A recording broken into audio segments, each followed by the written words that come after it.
and I just wanted to put a question to you.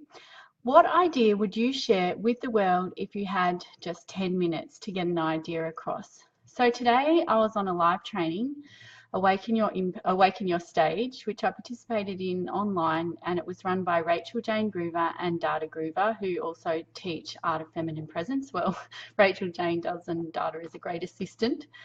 So we were given the task or the question, what would you share if you had 10 minutes? What idea would you share? So we're instructed to bring our attention into our bodies, to drop into our bellies and heart space, and to breathe. As music played in the background, we were given a few minutes to write from our hearts without editing, without taking our pens off the page. So I was a little bit surprised about what I came up with, but given the work that I've been doing and the personal experiences that I've been going through over the last 18 months, maybe it's not so surprising. So I wanted to just read to you what I wrote. So we have the power to choose how we live our life. There are always ways that we can deal with our issues when we are triggered so that we can, I've just totally misread what I said. But there are ways to deal with our issues when we're triggered by people. And I don't know about you, but I get triggered by people quite a lot.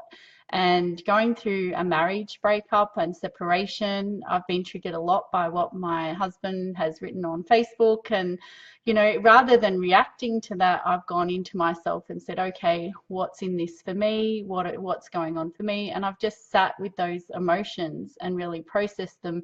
So then I could come to a place where I could not be in reaction and I could respond or choose not to respond. And I think that's really powerful because I've seen a lot of people lately in my life be very reactionary to things and not have the emotional intelligence to be able to work through them very well. And I mean, I'm sometimes like that too. So what I've found is that the key is to shine the light of consciousness on whatever we're feeling without judgment and to simply be present with it. And then we are able to choose how we respond. And I think if we can move out of reaction and into response mode, and that's where, like, responsibility, we have the responsibility to choose how we react to life as it presents itself. And it was interesting today, a friend messaged me on Facebook after I'd posted a happy birthday message to Nick, my husband that I've recently separated from. I don't actually know what to call him yet because he's not so much ex, we're just sort of in the in-between phase. But she said, oh, it's really amazing how we're conducting ourselves. But that doesn't come easy. That takes work, and it takes work on both sides.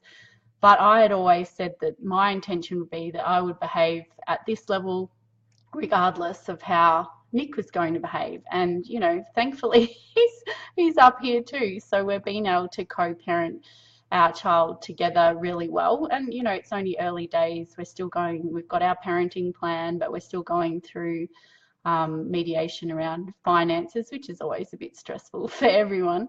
But, you know, Nick and Spencer are in Paris on their holiday, and it's a family holiday that we planned together for 2 years. So, you know, it's hard to see them go on that and stay at home. But at the same time, I know that they're going to have a fabulous trip, and I know that Nick loves our son so much. And I've totally gone off on a tangent here, but anyway, as you can see, like, I could have been in reaction. I could have been quite angry and upset that Grace and I are here at home and don't get to go to Paris as we dreamed of for 2 years. But I'm not in reaction. I'm really celebrating their trip, and I'm not trying to feed my fear that something could go wrong or anything like that. I'm just staying as positive as I can. But if I do have any negative emotions, I give myself permission to feel them without judgment. And I think that's the biggest thing that I've learned in the last 18 months is whatever happens to you, you're going to have feelings, crap is going to happen. And, you know, I spent most of my life giving myself migraines because I couldn't deal with my emotions about stuff that was happening in my life. And this was from a very young age. But now I still get migraines now and then if I've got a sore neck or something. But if I give myself permission to feel my emotions without judgment, it makes a huge, huge difference to how then I can respond to those issues that are coming up. So that's what I wrote about. If I had 10 minutes to share an idea with the world, is that give yourself permission to feel whatever you're feeling. In the Art of Feminine Presence, we always say everything is welcome here. And what that means is whatever's coming up for you, good, bad, ugly, mean, whatever, that's okay. And just allow yourself to experience that. But then obviously don't feed it too much and make it into a victim pity party or drama party. So that's what I wanted to say. So my question to you is, and I'd love to hear your comments below, is if you had 10 minutes to do a TED talk or share your message with the world, what would you say? What would be the one thing that you think would make the biggest impact? So this is my 3rd ever Facebook Live. So thank you for watching, everyone. And I hope you have a fabulous day. Much love. Bye.